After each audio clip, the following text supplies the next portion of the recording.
Fellow Zimbabweans, I come to you at a time when our nation and the rest of the world are facing a deep crisis due to the COVID-19 pandemic. To date, the world has lost 2.54 million people to the pandemic, and with 114 million people being recorded cases of infection. Our continent has lost over 100,000 lives, and we in Zimbabwe have lost over 1,400 people because of the pandemic. The last few months have been particularly terrible for our communities. I commend our healthcare workers and all those who are at the front line in this fight against the pandemic. All of us, and I mean all of us, have been affected by the pandemic due to the lockdowns and associated rules which have been imposed as part of the measures to curb the spread of the pandemic. We are not alone in this fight. Virtually every nation has had to respond to the scourge that has become an existential threat to humanity. However, it has reminded all of us that as members of the human family, we have shared vulnerabilities. And the importance of it is that in enhancing our networks of cooperation and assistance in the face of this common enemy, we are able to build stronger bonds. I commend the excellent work of everyone who has worked hard and invested much to the benefit of the whole world to find solutions and to protect humanity from this deadly pandemic. In our context, Zimbabwe has been unique. Zimbabwe is weighed down by a twin crisis, the COVID-19 pandemic and a bad governance authoritarian pandemic. Rising authoritarianism has rendered the state unstable, saddled with serious contradictions. Unstable, oppressive regimes are known to be very dangerous to their own citizens. The gross human rights violations against regional and international instruments must be seen with this and in this context. But we must not lose hope. Storms must make us stronger, yet they never last forever. My fellow Zimbabweans, I do not take it for granted that we are able to meet here today. Our families, communities, and the nation have been buffeted by multiple tragedies. I stand before you with grief and in grief. It is hard to sleep at night when I know that there are families that have lost their homes, their land, their livelihoods, their only means of survival, their opportunities, not because of natural disaster, but as a result of many made actions, omissions and commissions, by cruel actions driven by greed, lack of empathy, and of course, the numbness of compassion. My prayer every day is that we never lose our ability to have compassion for each other, to feel for each other. The blows of COVID-19, corruption, the collapsing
being recorded cases of infection. Our continent has lost over 100,000 lives, and we in Zimbabwe have lost over 1,400 people because of the pandemic. The last few months have been particularly terrible for our communities. I commend our healthcare workers and all those who are at the front line in this fight against the pandemic. All of us, and I mean all of us, have been affected by the pandemic due to the lockdowns and associated rules which have been imposed as part of the measures to curb the spread of the pandemic. We are not alone in this fight. Virtually every nation has had to respond to the scourge that has become an existential threat to humanity. However, it has reminded all of us that as members of the human family, we have shared vulnerabilities. And the importance of it is that in enhancing our networks of cooperation and assistance in the face of this common enemy, we are able to build stronger bonds. I commend the excellent work of everyone who has worked hard and invested much to the benefit of the whole world to find solutions and to protect humanity from this deadly pandemic. In our context, Zimbabwe has been unique. Zimbabwe is weighed down by a twin crisis, the COVID-19 pandemic and a bad governance authoritarian pandemic. Rising authoritarianism has rendered the state unstable, saddled with serious contradictions. Unstable, oppressive regimes are known to be very dangerous to their own citizens. The gross human rights violations against regional and international instruments must be seen with this and in this context. But we must not lose hope. Storms must make us stronger, yet they never last forever. My fellow Zimbabweans, I do not take it for granted that we are able to meet here today. Our families, communities, and the nation have been buffeted by multiple tragedies. I stand before you with grief and in grief. It is hard to sleep at night when I know that there are families that have lost their homes, their land, their livelihoods, their only means of survival, their opportunities, not because of natural disaster, but as a result of many mad actions, omissions and commissions, by cruel actions driven by greed, lack of empathy, and of course, the numbness of compassion. My prayer every day is that we never lose our ability to have compassion for each other, to feel for each other. The blows of COVID-19, corruption, the collapse in our healthcare system, unemployment, and other demands that have continued to affect us, continue to demand that we answer to the call of action. It is in this context, fellow countrymen, that I present to you the Zimbabwe Agenda 2021. However, before I do that, I must comment on how we have fared in the past year. We have done very well, and I must conclude by celebrating and congratulating all of you, because we are survivors. We have survived. 2020 was a difficult year.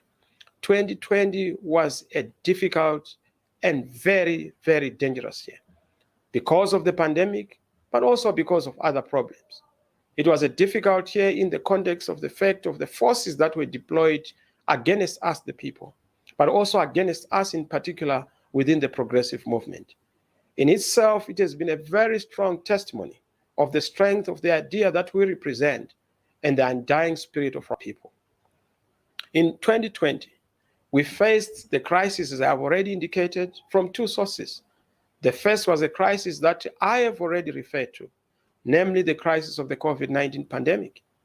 The second crisis was due to authoritarianism and what I would term authoritarian consolidation by the incumbent, whereby the regime and the oppressors have embarked on a relentless assault and onslaught upon democracy and upon the People's Party. This assault involved the use of the state machinery to subvert democracy and the will of the people.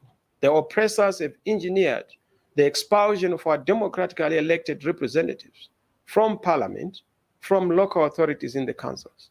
In their place, they have chosen to unilaterally, illegally, and criminally handpick individuals, some of whom we defeated and were defeated in 2018 in the elections, and these were foisted and have been foisted upon the people. Our party headquarters was forcibly occupied, depriving us of that opportunity to continue to wage our struggle from our own home. The oppressors have also diverted our funding under the Political Parties Finance Act, giving it to its surrogates, their beloved little boys and girls, whom they hope will continue to help them on their stronghold in power. The purpose of this was all to punish ourselves, the People's Party, for resisting the illegitimacy of the outcome of 2018 elections, which lacked credibility and acceptability. The oppressors have believed that by stripping us of our assets and entitlements under the law, they would dampen our spirits and break us down. This has not worked. It will never work. It will not work. It can't work. The Zimbabwean people are politically literate, they are politically advanced, and they are politically illuminated. And they know that this cannot be allowed to go past them. They can distinguish between right and wrong. They know that some of us are being used by the oppressor as a scheme to derail and weaken the people's struggle. While other governments were working hard to contain the pandemic, the oppressors in Zimbabwe saw it as an opportunity to restrict political rights. They have suspended by-elections indefinitely under the guise of fighting the pandemic. Therefore, while the oppressors were allowing the removal of people's representatives, they've also tried to close the channel for choosing their replacements. This has deprived the people of the opportunity to reclaim and correct the injustice by ending the criminal abuse of office, the blatant theft that we've seen. Despite all these attacks on our party, we refuse to be cast as victims. Rather, we are survivors and winners. For when someone works so hard to try and destroy you and they fail, it is because you are strong and you are a winner. We are invincible. We are indomitable. We are unconquerable. We are grateful mainly to you, the citizens, for continuing to believe in us, even against all odds, even as the oppressors and the terrorists have ganged up against the people and their project. This year, we'll see us consolidating, showing resilience and resistance. So in 2021, we will consolidate our position as a movement that represents the dreams, hopes, and aspirations of all progressive Zimbabweans. Oppressors have tried everything to decimate us, but we have remained solid, and we are humbled by the fact that your trust and confidence in us remains unshaken, remains unmoved. We do not regard those who have left us as losses, but as an important shedding off of the elements that impede and slow down our democratic struggle. This struggle is not moved by those who have mercenary zeal, but by those who are driven by missionary zeal. Those who want to eat have no place in this train of democracy. This is not about the pioneer column mentality. This is not about the Last Supper or a departure lounge mentality. It is about serving the people, not about our stomachs. It is about what we are giving, not what we are taking. It is about what we are going to do, not what we are going to be. And that is what makes us different. We've identified that the strategy of the oppressors is to create a controlled opposition, a government-controlled opposition under the command politics that has become the hallmark of this establishment.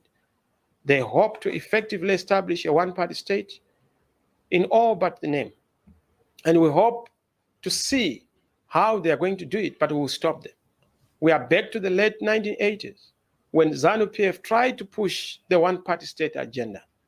That will not happen. It will not happen under our watch. We will stop them. We will stop dictators. We will stop oppressors. Now we see that the oppressors want to create a facade and a charade with a controlled opposition that sings from the ZANU-PF hymn sheet, that obeys ZANU-PF dictates and commands. This is not the year of allowing that. We are consolidating citizen action, but also the year of resisting the creation of a controlled opposition, creation of a controlled and captured alternative. The march towards a one-party state politics in this country is not going to be allowed. It is the year for both consolidating our party and also a year for resisting any machinations by the oppressor to build a controlled opposition. The oppressor cannot reform. It is clear that the oppressors have failed to reform. Actually, they've proven to be the worse than their predecessor. The year 2021 will be marked with peaceful resistance and resilience. The language of the oppressed is to resist the oppression. We will peacefully resist and oppose evictions, demolitions, and any violations of people's freedom and citizens' rights. We will peacefully resist and oppose sustaining businesses and companies that oppress us, the people. We will peacefully resist and oppose institutions that oppress us, the people. We will peacefully resist and oppose those that seek to undermine our democracy, attack citizens and their freedoms. We will peacefully resist all those who oppose us in our constitutional conduct and behavior and exercising our rights in terms of the Constitution. And we will oppose all unconstitutional acts. We will peacefully resist and oppose weaponization of the law and the justice system in our country. We will peacefully resist and oppose illegitimate, the oppressors that rigged and that continue to rig elections in our country. The people's agenda is to maintain the fight for democracy and to overcome the obstacles that have been placed in our own way. We will use 2021 to reconnect with the grassroots, which remains the anchor of the people's struggle, to embark, of course, on a major recruitment drive, both at home and in the diaspora. Allow me to state this. 2021 is a special year. It is a turning point in being a year of citizen convergence for change. This is our year for change, our year for reforms, our year to converge and come together. This is no longer about where you belong.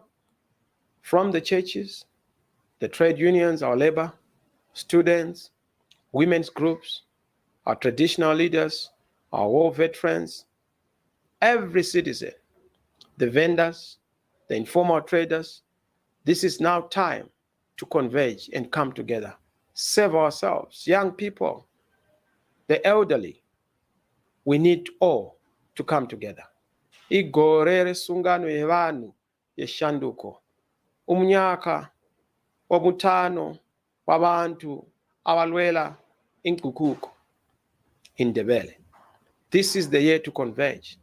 This is the year to fight for change. This is the year for the citizen to be respected. Our agenda for 2021 is to bring citizens together under a new consensus, a new convergence, a new alliance, a broad tent to speak with one voice, act with one accord, and win Zimbabwe for change. Change will not come if we wait for some other person or some other time. You and I are the ones who have to come together and to be the ones we have been waiting for. We are the change that we seek. The theme for this year in our Agenda 2021 is informed by key words: change, citizens, convergence. We are talking about reforms. The three concepts are in turn informed, first and foremost, by our strategic thrust to locate ourselves and our programming and the program of action with the people. Secondly, the issue of convergence is the citizens' talk around the strategy to initiate the formation of a broad alliance of citizens and their groups in their various forms. Democratic forces need to confront the national question as a collective of forces in a manner that should result in change and reforms in Zimbabwe, in the lives of Zimbabweans, in particular around the issue of the governance of our country. We need to do this. Thirdly, the theme is also informed by the desire for us to assert our leadership role in the alternative in our country as the main alternative voice of both reason and transformation. And let me just emphasize this fundamental point. Our thrust as we go into this year is to make sure that on citizens, we are giving citizens the lifeblood of all the work that we do. I have had to learn in a very difficult journey that anything we do over the years is all about the people. Political power lies in the people. Political power comes from the people. So we are from the people. We are for the people, and we are deployed to lead and guide, lead the people. I will never leave the people behind in our programming, in our decision making, and in our messaging. You, the people, come first. It is all about you. It is your party. It is your struggle. It is your country. Together, we are able to come and build a great country, strengthen it as a force that is a force for change, not just in the region, but on the continent. And nobody is going to be left behind. And this is why we always ask you to join the movement and get involved. And this is why it is important for you to be the central actors in whatever we're going to do. The issue of convergence is also important. Unity and collective action and non-violence are our rallying cry, the catalyst for change in our nation. The MDC Alliance will lead the formation of a broad church of citizen groups, an omnibus of the progressive. All democratic forces need to come and confront the national question. When we demand accountability, we speak with one voice, act collectively, we are able to then become a formidable force for meaningful change in the lives of our people. This year, in our convergence, we will demand accountability. Accountability in governance, accountability in policy making, accountability in oversight roles in parliament, accountability in local communities, in our local authorities. I must emphasize the importance of change. Democratic and transformational change lies at the core of who we are. Reforms are important. A people's government is basically the substance of a real change. A real change means taking what is broken and creating something new. We are the alternative voice, an alternative government. And for this great nation, we are there to present an alternative program. The party will, through our active citizen engagement and participation in consultation, achieve the complementary goals of winning elections, attaining state power, and transforming our country to be one of the strongest, not just on the continent, but in the world. This we can do. This we shall do. And this we will do. There are 5 key areas of focus for 2021. And these are as follows. Number 1, the people's agenda. Number 2, the citizen national agenda. Number 3, the reforms agenda. Number 4, the government agenda. And of course, 5, the global agenda. So that gives you the 5 core issues that we are going to be pushing.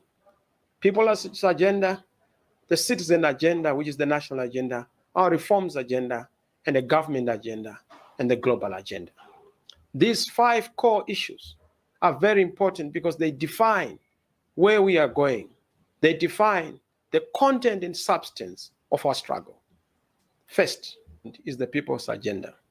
And on the people's agenda, we are refocusing our fights as a means to mobilize and energize the base, reassert our leadership role as an alternative government, building a mass-based people's party through recruitment, mobilization, mobilizing resources, strengthening the parties and institutions administratively, technically, to make sure that we are ready to fight an electoral fight in the near future. We need to execute the struggle to its logical conclusion. We need to make sure that we are able to build a strong movement that is energized at the base, that is able to build a very strong and formidable show to give Zimbabweans a fighting chance. This can only happen if we invest in the grassroots, we invest in communities, we invest in the people at a local level. We will lead in our communities, we will lead community daily struggles, we will lead because that is where the party must be domiciled. I must emphasize that on the people, we have the agenda for the young people. As you are aware, Zimbabwe is a young nation in terms of demographics. Nearly 70% of the population is under the age of 35, which is the maximum youth age under our constitution. Our young people remain on the fringes the margins and peripherals of the political and economic spaces. We're not going to pretend that we know everything about the challenges that young people are facing. We will not assume or work on assumptions that we all know the needs and expectations of the young people. Instead, as a leadership, we're going to make sure that we build values of consultative politics. We want to embark on a major consultative drive and engage young people across the breadth and length of this country, in Matabeleland, in Mashonaland, in Manicaland, in Masingo, in Midlands, in Harare, in Ulawayo. We want to make sure that both young men and women, rural and urban areas, are engaged and are at the forefront and at the core phase of the struggles that we are going to fight. Our agenda for young people is to construct policies that are informed by their needs, that are informed by their expectations, policies that come from them rather than imposed on them from the top. We do not want to do policies for youth without the youth, purporting to know what they want. It is time to acknowledge the role that the youth play, and they are not our future. Young people are not our future. They are our today. If we are to harness the full potential and our full potential as a nation, we need to invest in this generation of leadership in Zimbabwe. Young people are leading. They are leading everywhere. Within the economy, in the arts industry, they are leading everywhere. Young people are leading even in churches. They are leading even in agriculture, in our farming. They are leading even in government. Young people are leading even in political parties. And young people, remember this. You are the face and force of this nation. You are the voice that should count. Your voice counts. Your voice matters. Your role makes a difference. Your role is going to make our country a great country. Making Zimbabwe great is only a possibility on account of an active force of young people. We want to give space to you, the young people, to listen to you, to construct policies together that will respond to your needs. One of our founding fathers of our nation, Dr. Joshua Nyongolo Nkabu-Kongomo, once said that young people will save Zimbabwe. That's why Zimbabwe will not perish. And let us do what he predicted. I'm sure that we will not disappoint him. He was a man of great wisdom. You would be proud to observe how young people in this day are taking the lead to save the country, to entertain the country, to lead the country, especially leading the country from the depths of authoritarian rule. Part of the key agenda under the people's agenda is to consolidate the people's part and to build this part on the recognition of the core strengths and appreciation of the points that require improvement. I've already stated that the oppressors sought to suffocate us by depriving us of our hard-won income, our hard-won votes, our hard-won mandate. But the MDC Alliance, which was entitled to the public funds under the Political Parties Finance Act, was deprived of that allocation. However, those funds have now been criminally, unlawfully, and unprocedurally diverted to another party, a party that lost elections, the MDCT. This is a scandal of the century. This party had no place on the ballot paper in 2018 and did not earn the right to any entitlement from the citizens. We must therefore rely on our members, because we know that there's been a criminal abuse of office by the incumbent to allocate resources to those who do not deserve, against the wishes of the citizens. For that reason, we are going to rely on you, the people of Zimbabwe, our members, our supporters, our leaders in the various stations of life, and you, the workers of Zimbabwe, colleagues who are able to mobilize resources to fund their struggle. We are therefore going to embark on a major fundraising activity and drive this year to make sure that we have a home at every constituency and in every village, in every area and settlement. We are confident that the citizens, you the citizens, who respond to this call, the resource mobilization agenda will be implemented together with a massive recruitment agenda, with a massive mobilization agenda, with a massive organizing agenda, to make sure that we are also making our young people active. We are making our adult population active and involved in this political struggle.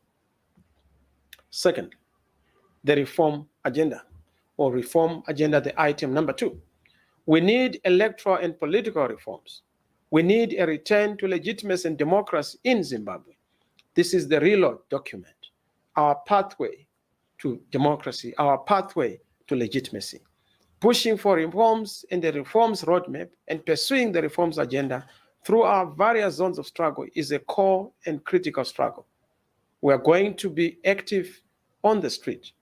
Those who occupy the street will ultimately occupy the stage. Citizen mass action is going to be our immediate point of reference. Elections are going to be our core area as a zone of struggle. Parliament is another zone of struggle. Local government is a zone of struggle. We want to make sure we guard these zones of autonomy. Diplomacy, foreign relations is a zone of autonomy. And we must guard these areas. Courts, the media, the state, we must occupy these zones because these are zones of struggle. We've identified them and we need to control, lead, and dominate them. The agenda for political reforms has been on the table for many years. When the MDC was founded 2 decades ago, the agenda to reform and reform in governance was such a big one because governance was already in terminal decline. The transformation of governance, the society, remains at the core of the national agenda. However, history has shown that there are impediments to the path to power, to the path to transfer of power. It's one thing to win elections. It's another one to transfer power. It's one thing to appeal to the electorate. It's another one to convince this electorate to give effect and to be just to what the electorate would have determined. So we need, as a matter of fact, to deal with this selectorate-electorate dichotomy. By the selectorate, I mean the securocrats, the technocrats, the bureaucrats. They need to understand that ultimately it is the electorate that should define and determine who should govern and who should occupy the office of civilian authority. It is important to have free and fair, credible elections because they provide the basis for legitimacy. Without legitimacy, there's no accountability. Without legitimacy, there's no performance. Without legitimacy, there's no credibility. So it's important for legitimacy to be a big factor because that is what gives birth to a stable state. This is what gives birth to a stable state and a stable people. We have seen that no matter how many elections are held, if there's no legitimacy, if there's a deficit of legitimacy and a deficiency of the endorsement of the people, the country will remain stuck in the doldrums of failure, in the doldrums of incompetence. And we have seen this.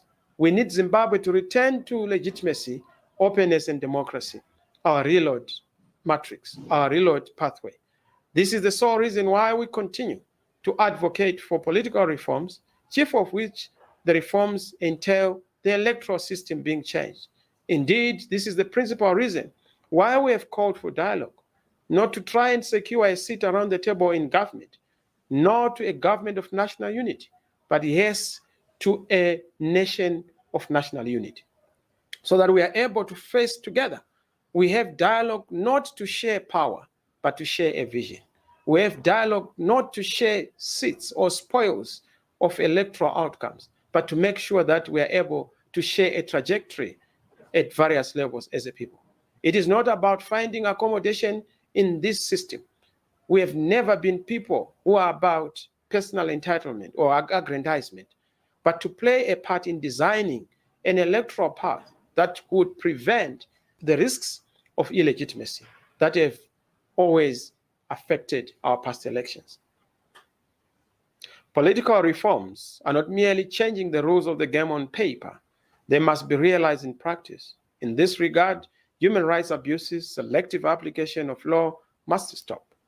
There has to be an observance of the rights of the people, their fundamental freedoms.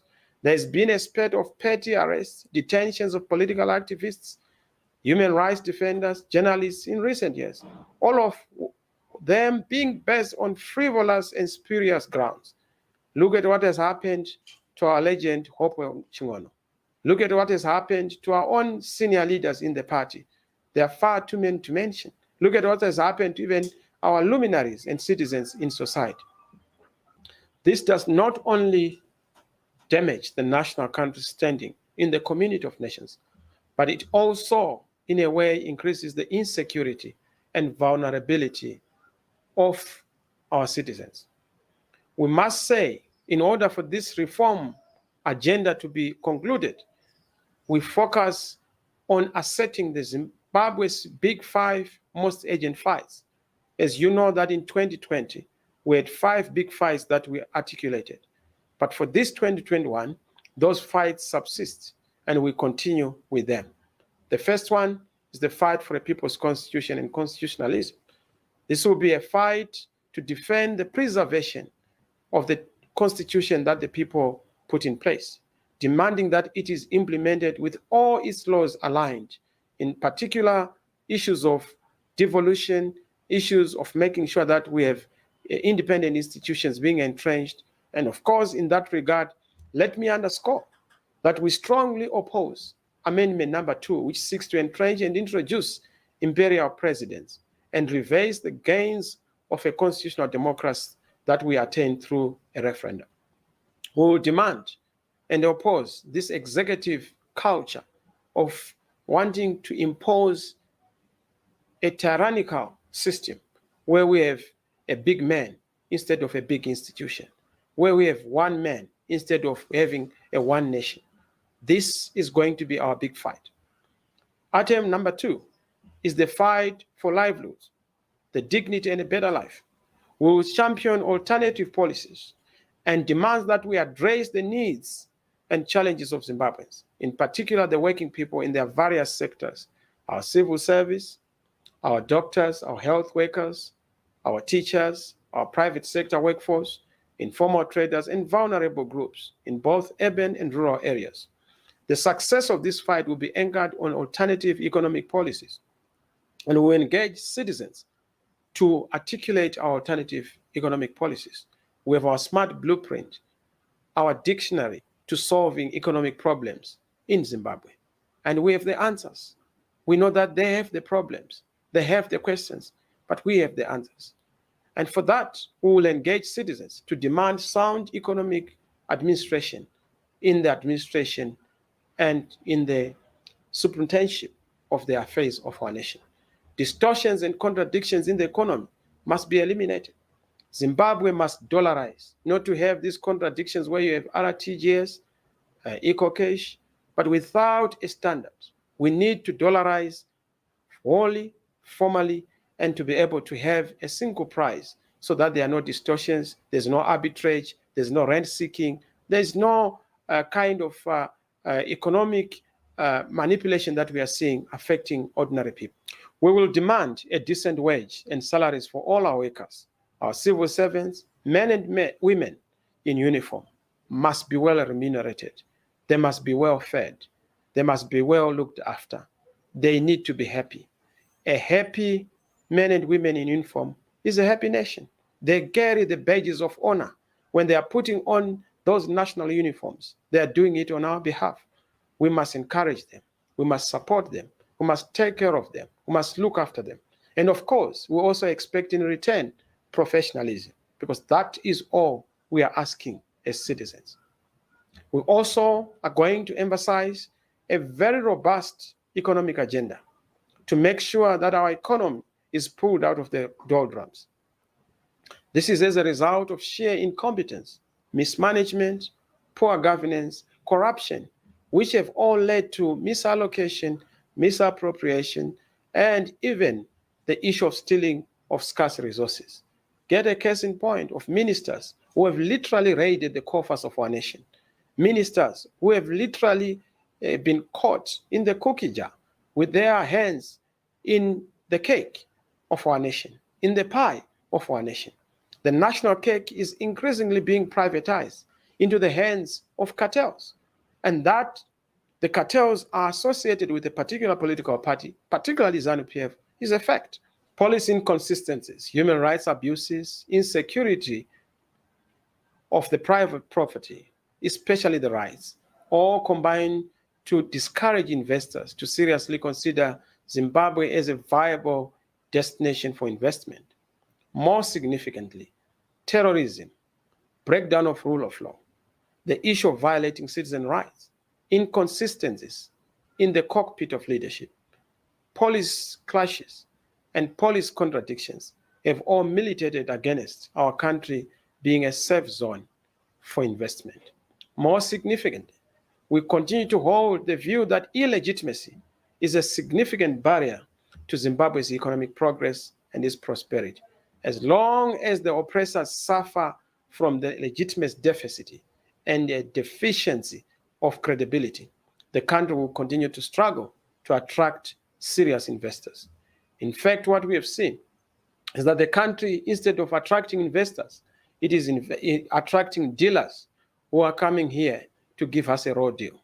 We need genuine investors who are here for a win-win situation for themselves and for our nation.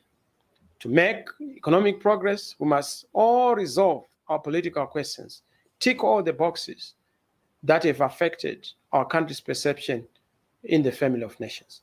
We must have political reforms that will facilitate legitimate electoral outcomes. We need to make sure that at a substantive level, the ballooning national debt remains a significant albatross on the economic recovery and must be dealt with. We have been in arrears regarding the external debt for nearly 2 decades, making it extremely difficult to access support when we want to get that support. It is in the short term and very expensive in terms of what we want to see. This is unsustainable. Our economic plan involves comprehensive measures to negotiate our way out of these areas. However, we have repeatedly said this. Our national case is made stronger when we resolve our political questions and challenges. When we resolve that, we will be able and will be in a better position to plead for better terms and even deal with issues of debt and be able to start afresh, even in debt forgiveness, as it is under this oppressive system and oppressive regime that has shown kleptocratic tendencies. Our creditors think that any deal is akin to throwing a man down a bottomless pit. We must reform politically, and that is what we intend to push for.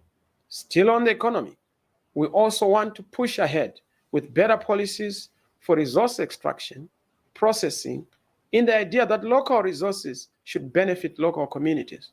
Not only that, we need beneficiation. We need to make sure that in Kwekwe, where gold is being mined, let's have a gold industry so that international players, investors would come and trade in gold in Kwekwe. That is a sign of smart economics, a sign of progressive economics. We've also seen that there is a sign of incompetence and unbridled greed among the elite, particularly in the communities where we have seen communities being bastardized. Chiadzwa is a case in point. Chingwizi is a case in point. We also have Chilonga as a case in point, and many others where people have been displaced. In Wange, where power lines are just going past the people without benefiting the people in the local communities. People in Binga who see a lot of opportunities and resources, but without benefiting from them. This must stop.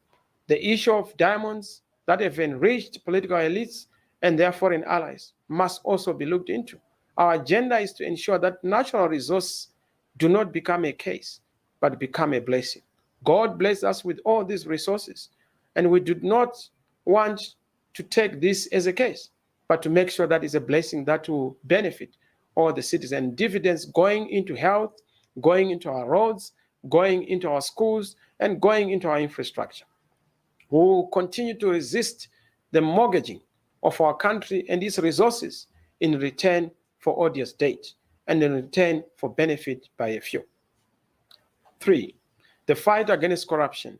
Corruption is killing us. Corruption is killing you. Corruption is killing us. All we have seen the disadvantages of corruption. No nation succeeds when its leadership is corrupt. As you know, a fish rots from the head. Corruption starts at the top. And we have seen that there is no interest for corruption to be dealt with at the top. If anything, the fight against corruption is being turned into a political scheme to fight and settle scores with opponents. It is being turned into an affair where the big fish are frying the small fish. It is being turned into an affair where the top guys are going after the bottom guys. That cannot be allowed. The people have a right to a corruption-free and an uncaptured state, uncaptured institutions. We do not want a captured judiciary. We do not want a captured parliament. We do not want a captured cabinet. We do not want captured ministers. We do not want captured independent commissions so that they are dependent, independent commissions. We need to make sure that we deal with all these problems. Cartels must fall. We don't want cartels that are destroying and ruining our nation. The eviction of villagers for commercial cronyism must also end. The victimization of villagers, the victimization of Zimbabweans and citizens is something that must be resolved. Elite state capture must and shall be dismantled. The level of corruption in the country has reached alarming levels and is sounding very, very high. The decibels of insanity and corruption have gone to levels that are unimaginable. The cancer has now permeated the whole board politics. It is almost like people are singing a national hymn in corruption. This must be dealt with. The rotten pinnacle, which is at the state, going right to the lowest ranked employee in government, is something that must be dealt with. It has even permeated the private sector and even the church. All sectors of our society, we must deal with this cancerous corruption. The cancer of corruption is also now assumed another dimension, the dominance of toxic cartels. All key business engagements by the government are now monopolized by a cartel of a few individuals. This menace has milked the country and resulted in downstream suffering of ordinary people. The capture of the state also involves the capture of other pillars of the state and agencies that include some important elements within government. That cannot be allowed. There can never be an inclusive and shared growth in an environment where the state is belonging to a few. This fight will therefore be focused on exposing corruption in the country and demanding accountability from all. Demand accountability at a national level. Demand accountability even at workplaces. We need people to account. Number 4, a fight for a people's government and reforms. This is an important one. We need a new way of governing Zimbabwe. We need ethical leaders. Zimbabwe needs new leaders. We need leaders, not rulers. Leadership is about values, ethics, and integrity. Zimbabwe won't be able to have its pulse again. We'll never be able to resuscitate our pulse rate without ethical leadership. We've seen rottenness in government. We've seen rottenness in how we transact our business in government. We've lowered the standards of accountability and integrity. You will find that we have institutionalized lying, government specializing in giving citizens falsehoods, even propaganda. That cannot be accepted. We need to restore dignity, integrity, and restore the broken social contract. Consent must replace coercion. The authority to govern must and is derived from the people. The people of Zimbabwe and the international community do not believe that the government formed after 2018 elections represents the will of the people as expressed during the 2018 election. That's why government has not been able to pull all the people. Even if you go by the disputed ZEC results, the nation is divided. Mr. Mnangagwa is leading half the population, not the entire population. The entire population has to be involved, included. And to include them, there has to be an understanding of that sentiment and mandate. That is what we represent. It is evident that this political legitimacy deficit, notwithstanding the legal legitimacy bestowed by the court, has hindered the ability of the regime to govern effectively because there is no trust between the governed and those who are governing. This has caused a massive performance legitimacy crisis and an insurmountable trust deficit. The trust deficit has in turn created a confidence crisis that has also shown itself in the economy, that is now shunned by both domestic and international investors. This fight will therefore be focused on bringing to the fore the political legitimacy crisis, which has led to the performance gaps and the legitimacy gaps manifesting in a non-performing and non-delivering economy, with the objective of a soft landing of the crisis through political dialogue, and if need be, to make sure that there has to be pressure for that dialogue to be realized in returning our country to legitimacy. I've heard a lot of people say, why are you not dialoguing without clear parameters? We do not want to dialogue just to enter into a chorus. We don't want a choir of yes men or yes women. We need to make sure that the nation is built on the foundation of all the key tenets, all the key questions, all the past challenges, past omissions, and commissions to be resolved and to be sorted. At the heart of the resolution of the national question is the urgent need for the country to embark on and implement a raft of political reforms, a menu of political reforms. The country to date has actually failed in its re-engagement efforts with the international community because it has been paying lip service and paper commitment to urgent need for political reforms. The fight for political reforms is an important one. It is clearly articulated in our policy document for the alternative legislative reform agenda on elections, the PRICE document, Principles for a Credible Election. It is there. We've given it to those who care to listen, to those who are also in government, to our colleagues in ZANU-PF, to the civic society, to the international community. This is our humble submission on what we are supposed to have as the nature, character, and extent of reforms. This is important. It's an area of reform and it's very important. Last but not least on the reform agenda is number 5, the issue of the people's rights and freedoms, the security of persons, the rule of law. Zimbabweans need security. Zimbabweans need not to be afraid of their government.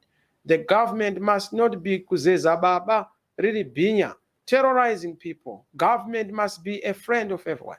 Our police officers must be sanctuaries of refuge. Our soldiers must, you must, when you see them, see a doyen of our security, of our comfort, of our protection and our preservation. There's been a marked deterioration in the respect for people's freedoms and rights. Why would you have police officers moving around with baton sticks? That is antiquated. That's stone age. Baton sticks are for animals, not for human beings. Why should you smash windscreens for combis? If you have problems, if they've committed offenses, just arrest them and let the law take its course. Why are you taking the law into your own hands? The hands of police officers are not the law. The hands of police officers are not courts of law. So we cannot have those hands being reduced into instruments of terror against citizens. Democracy has been bludgeoned, and the oppressor has attended to corrupt, violent, and dictatorship of proportions that have never been seen. That must stop. That will not be allowed in a new Zimbabwe. That will stop. Our police must know that they are for the people, for the law, and for the country, and most importantly, for God. They must respect the rights of citizens. Our fight for freedoms will focus on the deteriorating human rights situation in the country, which has seen the state using lawfare to persecute dissenting voices, and also especially our leadership of the party. On that reform agenda, there's the issue of the diaspora. It is common knowledge that our country has experienced an exodus of large numbers of people, possibly over 5 million over the last 2 decades. And that forms the largest part of the diaspora section in population. We want to thank you, those who are in the diaspora. You have done us wonders. You have kept us going. You have sustained families. You have kept us going, and we want to thank you for that. You have remained attached to our country. You have dedicated members and our families. They are dedicated members of our nation. Indeed, last year, the Reserve Bank of Zimbabwe reported that diaspora remittances were up 45% between January and September 2020.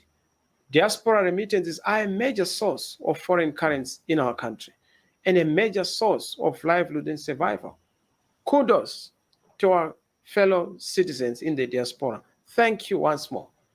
We therefore have to, although we lament the loss of skills, thank them for benefiting our country, particularly as we benefit from the remittances from their contributions. It is very important to know that certain countries have been sustained by remittance from the diaspora. Eritrea is a case in point, and many others. We also have to harness this important element, but not just get resources without also giving them rights. It is very important that the Constitution acknowledges dual citizenship, something that we have fought hard to also have, despite resistance from our eastern friends.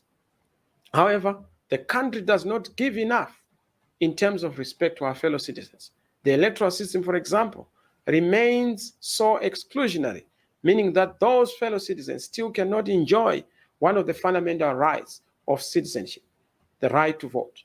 We will push for the agenda for the diaspora to vote and for more inclusive policy so that those in the diaspora are not only in political participation, but also in economic participation beyond remittances, so that we don't just receive from them, but we also give to them the rights that they deserve.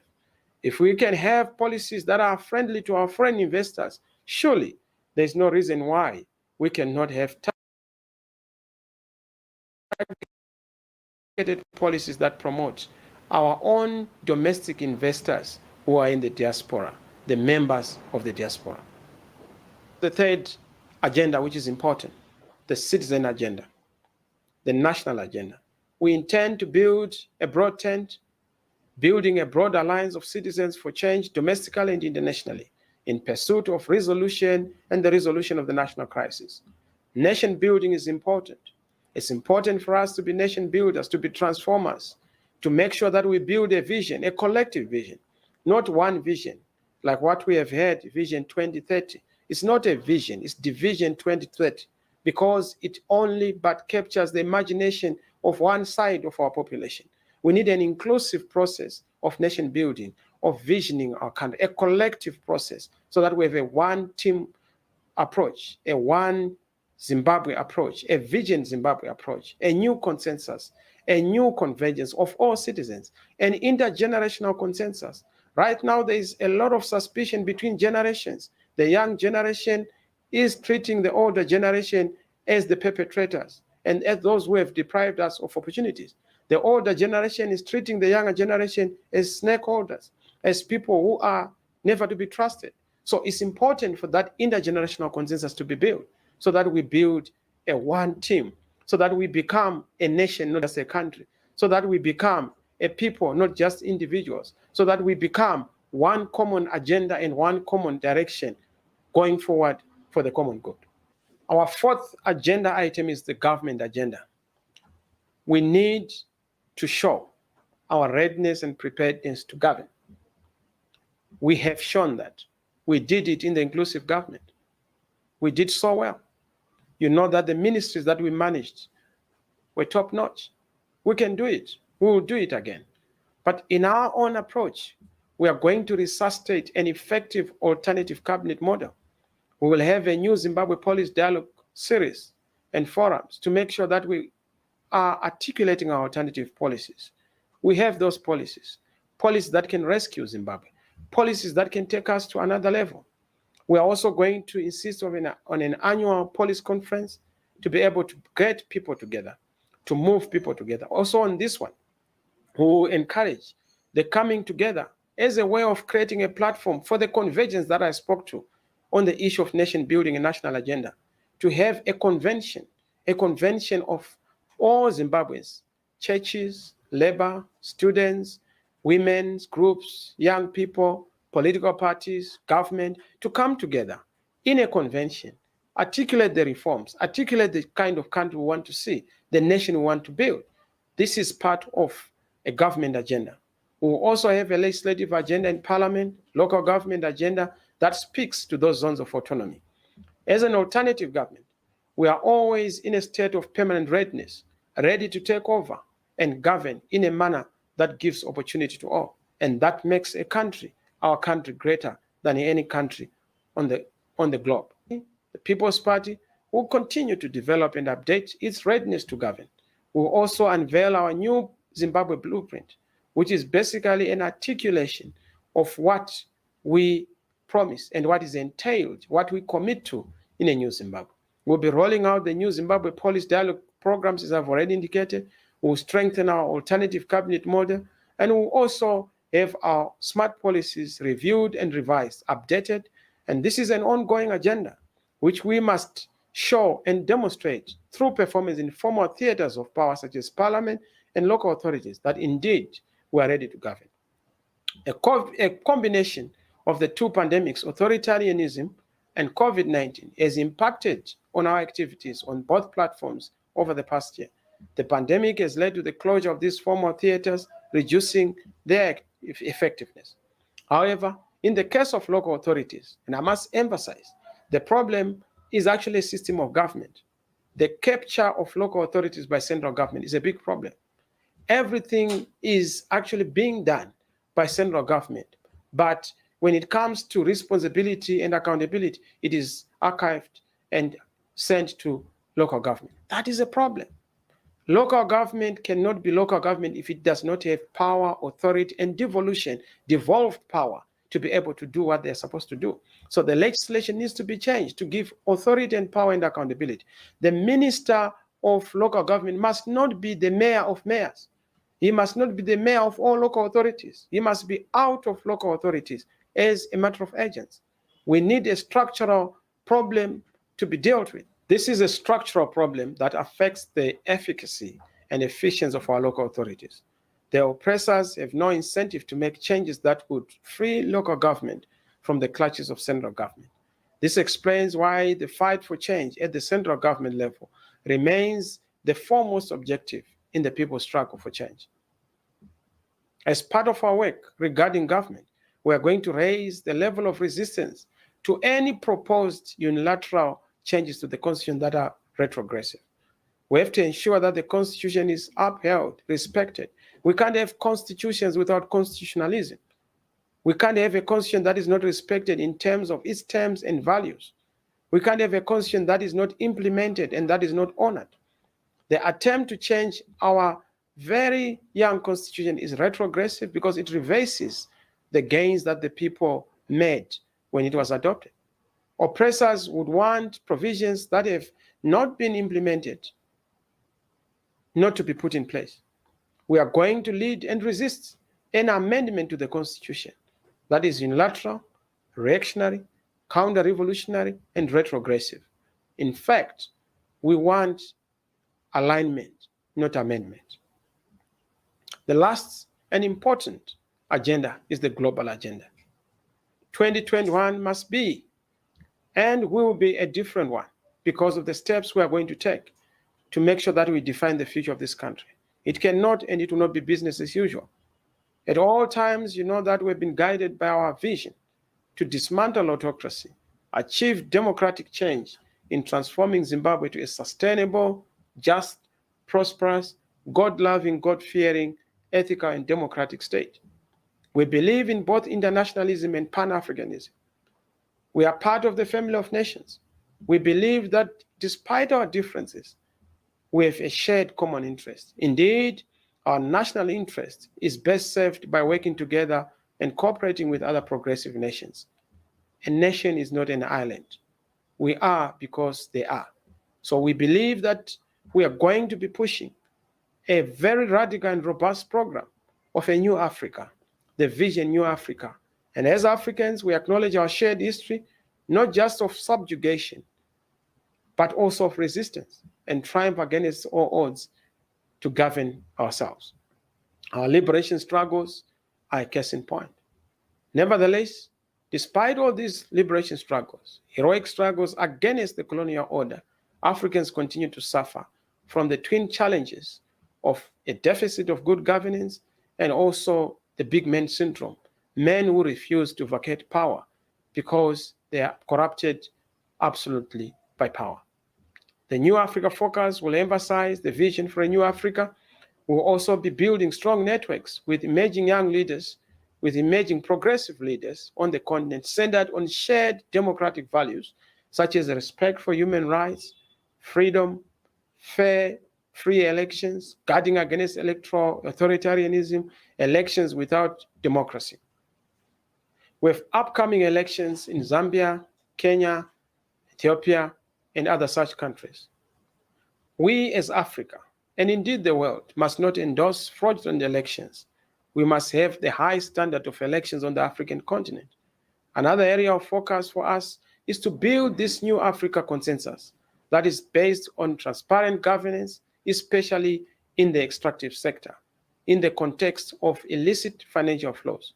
The new Africa focus must breathe life into the African Continental Free Trade Area, the Agenda 2063, but also making sure that we are able to have a borderless Africa, a one visa Africa, so that there is no need for us to have a visa. We must also begin to build infrastructure.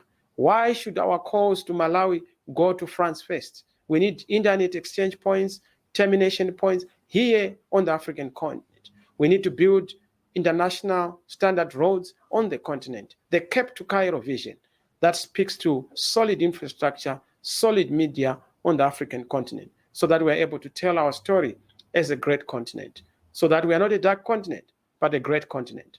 We support the struggle for African nations to be recognized as equal partners in all spheres.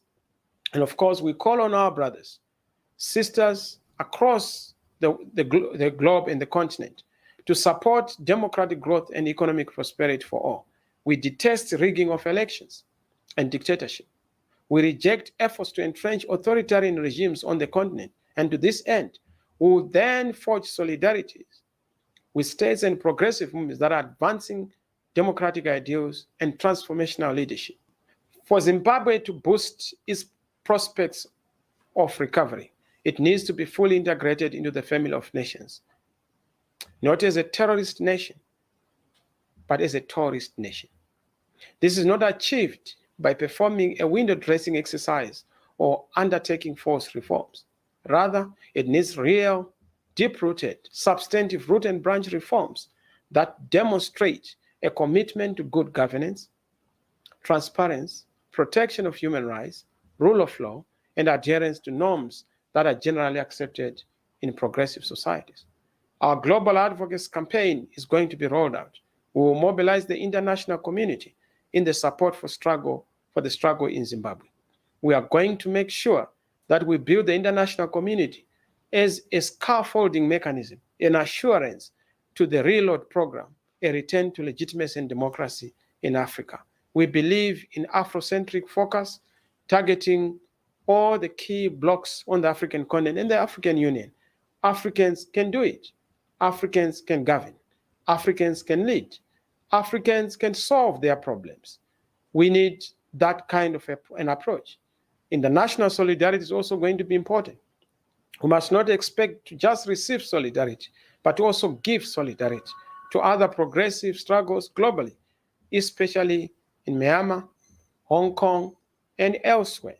In Syria, we should also be working closely with our various international progressive partners and other such platforms that are important to strengthen multilateralism, deal with the challenge of climate change, deal with other pertinent questions that are supposed to be resolved. The hour calls for us to step outside our comfort zones, to use whatever we have, to focus on rebuilding our nation, driven by love instead of self-interest. Community needs over private gain. We have the opportunity to join hands together and be able to do the work that we're supposed to do, that needs to be done, to stop this cycle of destruction. I believe that we have what it takes to join hands, to work together and build. I believe that we have what it takes to save lives. And I see that we are losing mothers and babies because of the health system that has failed us. It reminds me of the opportunity that I've had that is being denied to others who cannot even raise a family. I believe that we are at the apex of our destinies to step into our callings and to be the voices that embody justice. We cannot demand in others what we cannot practice ourselves. If Zimbabwe is to rise from the ashes, we must reflect, reform, and transform. It is time for us to clean our own government, clean up our government in terms of practice, in terms of orientation and content. Our crisis in leadership must end. We demand accountability. I'm appealing to all of you Zimbabweans and friends of Zimbabwe to all join hands with us as we work to eradicate poverty, as we work to reform our institutions, as we work to save our democracy. Zimbabwe will rise from the ashes. Zimbabwe will rise again. Zimbabwe will be made great again and even greater. Zimbabwe will rise as we work together. I challenge you to look beyond our differences. I say to you, we must embrace each other, embrace one another, not embarrass one another, and have this opportunity embrace to build a great nation. We can do this without undermining one another. We cannot do what we have to do without each and every one of you. Finally, I call upon every Zimbabwean to come and join hands as we all rise above the challenges of our time, rise above our pet differences, rise above our stations of life, and be able, as Zimbabweans, to all come. Come, let us join hands. Come, let us reason together. Come, let us have our dignity together to save our lives. Let us work and walk together. Let us all fight together to end this suffering, to build a better country, a different Zimbabwe. Let us all come and make one thing. We are better together. We are better united. We are better when we have all our efforts united for the common good. We are better when we are all united by the bond of love, rather than the petty and artificial differences that divide us. Join us to make the history. Join us to make Zimbabwe great. Join us to come and converge and be the citizens. You are the citizens. Do it, make it. Let's converge. Let's reason together. It is very important to all come together and move together. Let this year be your year, the year for citizens to converge, the year to correct the mistakes of the past, the year to make sure that Zimbabwe is brought back on track. Zimbabwe is made great as a nation. Let's do it for our future generations. Let's do it for our nation. Let's do it for our nations. Igore resungano yevanhu yeshanduko umnyaka ombutano wabantu abatwela inguquko. From Zimbabwe, we are able to launch a progressive struggle from Zambezi to Limpopo, building a great Zimbabwe, making a Zimbabwe that is greater, the great Zimbabwe. One people, one vision, one nation, always for a greater Zimbabwe, always for a better Zimbabwe, always for you. Winning Zimbabwe for change, change that delivers. God bless you. God bless Zimbabwe. God bless Africa. God is in it. Be blessed this 2021. May you succeed. May we fight for our land.